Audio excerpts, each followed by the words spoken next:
Hello guys, now I did say that I was going to do a review on any books that I thought were 5 stars. So today I'm going to do a review on The Devouring by Simon Holt. You can also find my more in-depth review on my blog, which I'll post the link down the bottom. Please take a look at it. I do take a lot of time and effort out to do my reviews. It takes, I want people to be able to make more informed decisions and just to really expand their diversity with books. So I try to read a lot of different books, not just young adult, not just adult, non-fiction, fiction, review books, books I've bought. I try to read a lot of different books so that people can pick some up. Not all of them are new. Not all of them are just come out this year, last year. Some have come out, 3-4 years ago. So some are even actually older than that. Some are in the 80s and that. I mean, I know you probably can't pick them up, but there's actually some really great stories out there still. So yeah. So today I'm doing my review on The Devouring. I absolutely love this book. It took me like ages to read, but guys, when I get busy and tired and my days are like I'm not even in the house, I tend to read less. So my goals of actually reading a book a day in January didn't go down so well. And I hope that I do in February, but it's already the 5th and I've only read one book. So, but anyway, I love this book. The plot was just brilliant. Like there was nothing wrong about this book that I just couldn't find. I couldn't find anything wrong about this book. Like the characters were well developed, realistic. I could feel for them. I connected with them. The main character, Regina. Why didn't so much put myself entirely in her shoes? I did actually feel where she was coming from. A lot of times I've actually had to stand up for my siblings as well in situations where not normal situations, fights, or protected them against family or other people when I've got myself in the firing line and I've got hurt rather than they got hurt. So I really could understand where Regina was coming from. I would do anything if my siblings were in danger. If it was that case, I would go to the end of the earth because wouldn't you? So, this book is about Regina and her friend Aaron and her little brother Henry. And Henry's 8 and Regina's 15, I think, as well as Aaron. And Regina finds this book about these creatures called the Vors. And the Vors are, I guess you can kind of call them demons in a way. When I pictured the smoke and everything, I sort of like, if anyone has ever seen Supernatural, the TV show, or any show where demons and stuff are portrayed as being smoke and they just come out of your mouth. Yeah, I pictured that in my mind, and so that's what they are. And they come and take away your soul and inhabit your body, on Sorry Night, which is in the darkest hours of winter, solstice. I can't say that word. And so Reggie and Aaron sort of muck around a little bit, and something happens, and it drags them into the world of these creatures, and that's the journey is trying to save Henry from these creatures. So I'll try not to spoil it, but so that happens, and I won't go into much detail about that, but that's what happens. The horror aspect of this, I loved it.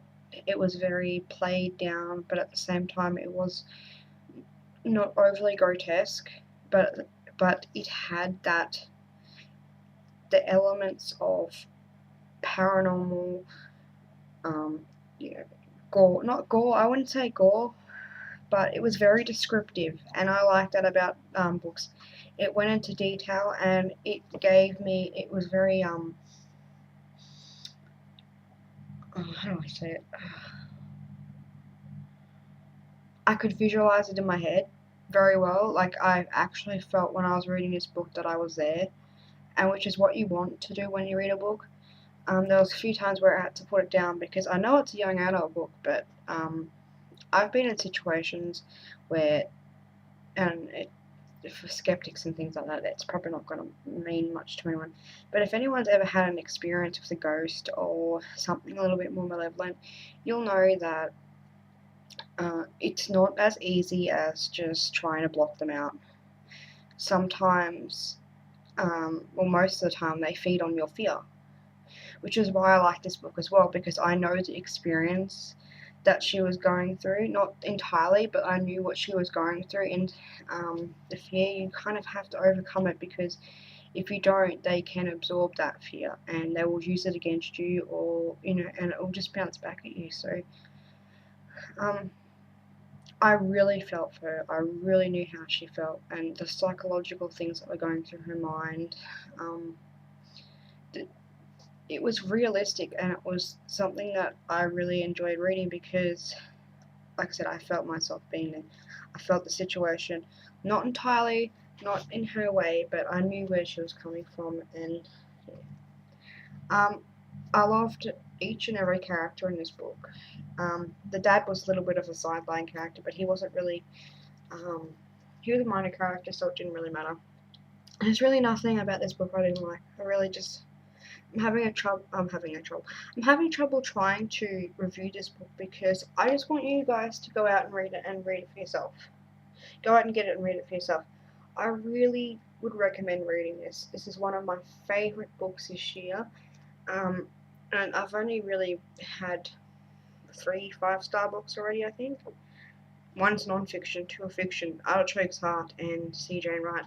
But this book, I loved it.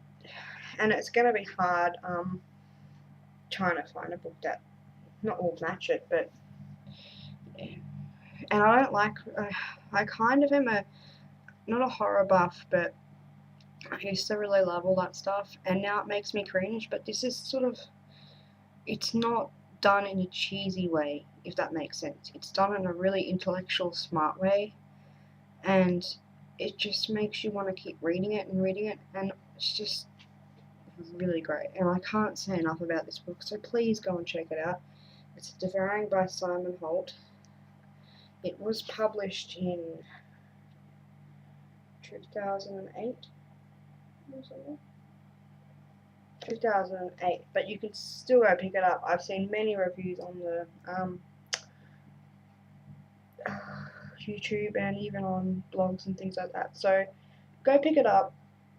It's only like 240 pages, so you're not really gonna miss anything by reading it. It's not exactly a chunky book that will take you ages to read, unless you're like me and just read a little bit every day while you're busy. But it could easily be read over a weekend or a day. The text is pretty good. I like the text. It was big enough for me to read without my eyes getting sore. The chapters are really short. They're like some are 2 pages, some are 6 pages, but they're not like 20-page long chapters, which makes it a whole lot easier to read and get through. So yeah. So I would suggest going out and picking it up, and I would like to actually see some reviews on this. More reviews after my review. So I'll be getting the next book, but I can't find it at the moment in any stores near me. On eBay, it's like $20, and I really don't want to spend $20 on a book like that, considering I paid $8 or $7 for this one. I'm not going to pay $20 plus $6 or $7 postage and handling for it. So I'll just have to wait and see if I can find it at Borders or something like that for like 16. It's even, well, it sounds worse, but in real, yeah. But I really must get the second book of this. Okay, so thank you guys for watching my review. I'm reading, by the time you read this right now, I'm 58 pages into it, and I'm liking it somewhat. Her style's not exactly my favourite style, but I'll do a review on that later. Um, I don't think it's going to be a 5-star book because I'm already like 58 pages into it and not exactly a fan. So, yeah. I guess the books that I rate 5 stars are the books that when I open the cover and I'm at least 50 or so pages into it and I just cannot stop reading, that would be a 5-star for me. And I have no problems with the story at all. So yeah. So thank you guys for watching, and I would love to see your reviews. Post your response videos if you want, and I will talk to you later.